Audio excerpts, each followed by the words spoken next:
So students, we are discussing your chapter states of matters and our topic is behavior of real gases. मतलब कि real gases का behavior क्या है. So gases which do not obey ideal gas equation are called real gases. तो real gases क्या होती हैं? जो आइडियल गैस इक्वेशन को फॉलो नहीं करती. आइडियल गैस इक्वेशन हम पढ़ चुके हैं, PV is equal to NRT. तो जितनी भी गैसेस इसको फॉलो नहीं करती उनको क्या कहा जाता है? Real gases. And all gases are real gases. तो जो आपकी जो आइडियल गैसेज हैं दैट इज़ हाइपोथेटिकल. सारी गैसेज जो हैं वो क्या पाई जाती हैं? Real gases. अगर हम स्टडी ऑफ डेविएशन की जाए कि मतलब गैसेज एक्चुअली बिहेव कैसे करती हैं, तो and if we plot a graph between PV and P, ठीक है, PV और P के बीच में ग्राफ बनाया जाए, तो हमने पढ़ा था इसके अंदर कि बॉयल्स लॉ के अंदर that is for ideal gas we will get a straight line, but this is not the case for real gases. Carbon monoxide के साथ हमें ये कर्व मिल रही है, मीथेन के साथ ये वाली curve, and for hydrogen and helium this goes on increasing. ठीक है, ये जो है विद प्रेशर के साथ PV की वैल्यू क्या हो रही है? Increase. For carbon monoxide and methane it first decreases and then it start increasing. And if we plot a graph between pressure and volume, this will be the behavior for an ideal gas, but the actual behavior real gas will be shown as this. ठीक है, तो actual behaviour जो है वो real gas ऐसा show करती है, not matching with the ideal gas. तो this is the deviation. So the extent to which a real gas deviates from the ideal behaviour can be studied in terms of Z. तो जितने extent से real gas ideal gas behaviour से deviate हुई है वो किस terms में पढ़ा जाता है? Z की फॉर्म में. Z क्या है आपका? Z is the compressibility factor. ठीक है, Z क्या कहा जाता है? Extent to which real gas deviates from ideal gas. Z का फॉर्मूला क्या है? PV divided by NRT. ठीक है, this is the formula for compressibility factor. अब फॉर आइडियल गैस, अब आइडियल गैस के अंदर तो हमें पता है PV is equal to NRT, मतलब Z के ये दोनों क्या हो जाएंगे? अगर दोनों इक्वल हैं तो ऑब्वियसली दोनों क्या हो जाएंगे? Cut. So Z equal to 1. But for real gas Z is not equal to 1. ठीक है, रियल गैसेस के लिए PV NRT के इक्वल नहीं होता. So that's why Z not equal to 1. If Z is less than 1, अगर ये Z जो है आपका दैट इज़ लेस देन 1, तो गैस कौन सी डेविएशन शो करती है? Negative deviation. If Z is greater than 1 then gas shows positive deviation. So the next is the temperature at which a real gas behaves like an ideal gas over an appreciable pressure range is called boil temperature. वो temperature जिस पे real gas किसकी तरह behave करे? Ideal gas की तरह. उसको कौन सा टेम्परेचर कहा जाता है? That is called Boyle's temperature और Boyle point. Next is the significance of Z. So Z equal to PV real divided by NRT. For a real gas Z की वैल्यू क्या होगी? PV real divided by NRT. For an ideal gas NRT equal to PV ideal. आपने पढ़ा ideal gas के लिए PV is equal to NRT होता है. V की जगह क्या लिखोगे? V आइडियल, अगर आपने आइडियल गैस लिए. अगर रियल है तो V रियल. यहाँ से V आइडियल की वैल्यू निकालो, that comes out to be NRT upon P. तो अगर यहाँ पे NRT अपॉन P की वैल्यू सब्सिट्यूट की जाए तो Z equal to V real upon V ideal. So here we get substituting the value of NRT upon P in equation 1 we get V real upon V ideal. तो Z आपके साथ क्या आ गया? Z is the ratio of actual molar volume, मतलब experimental value, divided by calculated molar volume, that is theoretical value. So Z आपका compressibility factor वो किसकी रेशो होता है? Experimental volume divided by calculated volume at same temperature and pressure. Next is van der Waal equation. ठीक है, next आपकी क्या है? Van der Waals equation, that is equation of state for real gases. अब हमने यहाँ तक क्या पढ़ा है कि हर एक गैस आइडियल गैस की तरह बिहेव नहीं करती. जो हमने आइडियल गैस इक्वेशन पढ़ी थी that is PV is equal to NRT, मतलब वही गलत होगी. अगर कोई गैस उसकी तरह बिहेव ही नहीं कर रही तो मतलब है उसमें कोई ना कोई गलती होगी. तो उसको करेक्ट करने के लिए एक नई इक्वेशन दी गई, that is called van der Waals equation. So to explain the behavior of real gases, J.D. van der Waals modified ideal gas equation by applying corrections so as to take into account. तो जो आपकी ideal gas equation है वो किससे बनी थी? Kinetic theory से, ठीक है, किनेटिक थ्योरी, जिसके हमने पोस्टुलेट्स अभी पिछली वीडियो में पढ़े थे। तो उस पोस्टुलेट्स के अंदर ऑब्वियसली कोई ना कोई गलती होगी जिसकी वजह से हमारी आइडियल गैस जो है वो गलत आ रही है।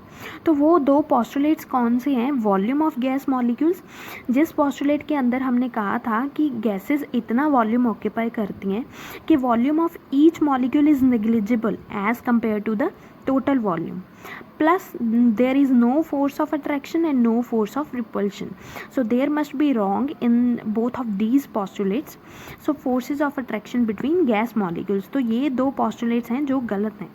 He put forward the modified equation for 1 mole of a gas, तो उसने एक equation निकाली, that is P plus A by V square, V minus B equal to RT. For n moles ये इसका फॉर्मूला क्या है? P plus A N square by B square V minus N B equal to N R T.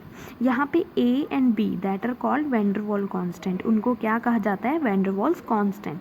And its values depend upon nature of gas, इसकी value किस पे depend करती है? Nature of gas. This equation is called van der Waals equation. So next है आपका, we are going to study significances of A and B. ये जो आपने वैंडरवाल इक्वेशन के अंदर ए और बी पढ़े हैं, इनका सिग्निफिकेंस क्या है? So first we will discuss A. ये हमें क्या देता है? Van der Waal constant A. This gives the magnitude of attractive forces among the molecules of a gas, मतलब मॉलिक्यूल्स में कितनी अट्रैक्शन है, that is given by A. Greater the value of A larger are the intermolecular forces, तो जितनी ज़्यादा value होगी ए की उतनी ज़्यादा उसके अंदर क्या होंगी? Intermolecular forces. Next is the van der Waal constant B. This is a measure of effective size of the gas molecules, ठीक है. तो ये क्या है कि किसी गैस मॉलिक्यूल का एक्चुअल साइज कैसा है. Its value is equal to 4 times the actual volume of a gas. उसका जो वैल्यू है वो किसके इक्वल है? 4 times the actual volume of a gas. And this B is also called excluded volume और को volume. Next are the units of a. As we know that pressure equal to a N square by V square, ठीक है. तो यहाँ से ए निकालो तो क्या बनेगा? P V square divided by n square. Pressure किस में होता है? एटमॉस्फेयर में. वॉल्यूम किस में होता है? लीटर. और नंबर ऑफ मोल्स किस में है? मोल्स में. So pressure atmosphere litre square per mole square, this will be the value of A. This is the CGS units, bar decimetre 6 per mole square. For B as V equal to N B, volume किसके equal है? N B. तो B की वैल्यू क्या आएगी? V by N, मतलब litres per mole या फिर decimetre cube per mole. So next is the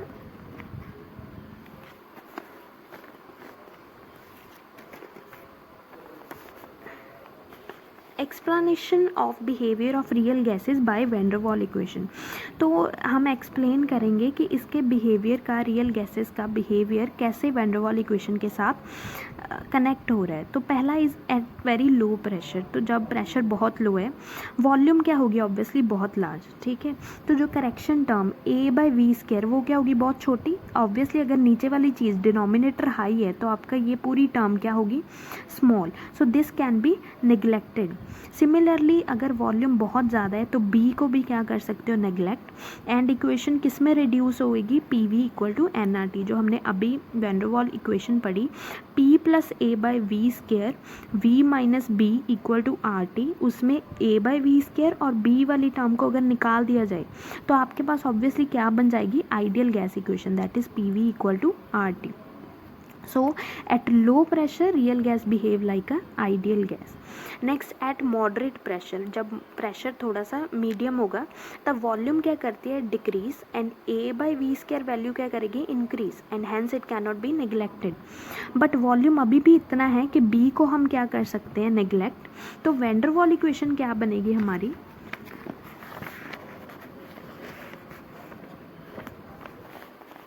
so ये हमारी वैंडरवाल इक्वेशन है. P plus a by V square V, B को हमने निकाल दिया है इक्वल टू आर टी.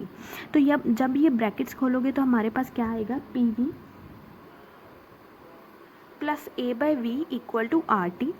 तो अगर P V equal to R T minus A by V, अब हम क्या करेंगे इसको पूरी को डिवाइड आर टी के साथ, then we get P V upon R T equal to 1 minus A upon R T V. तो P V by R T आपका क्या है, Z compressibility factor, that is equal to 1 minus A by R T V. So at moderate pressure the value of compressibility factor is less than 1.